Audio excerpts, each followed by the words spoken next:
If you're wondering why you do a cable fly lying down versus standing, it's mostly because of stability. And the more stable a position that you're in, the harder a muscle can contract.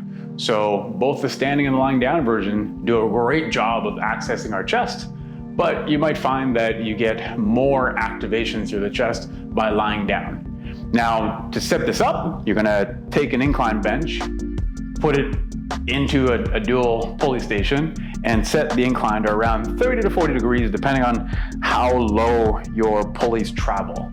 Now, you might adjust that based on comfort, but the idea is that when the arm comes across the body, you should end up somewhere around mid-chest, and you should be able to stretch fairly far behind the body.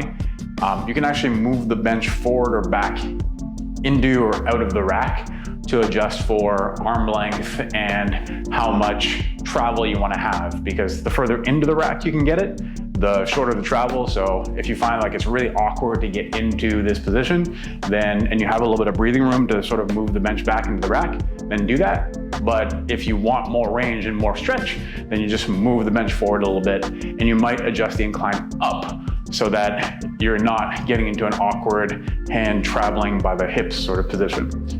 So when you want to actually get into the exercise, we're going to lie down on the bench.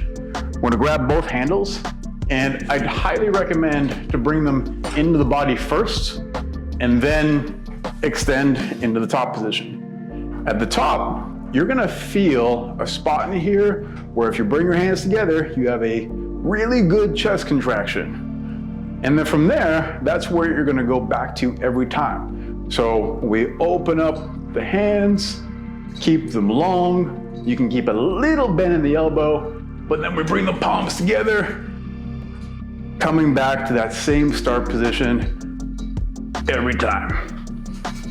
I like to open my palms a little bit on the way down. I find this takes pressure off my shoulder and gives me a better pec stretch.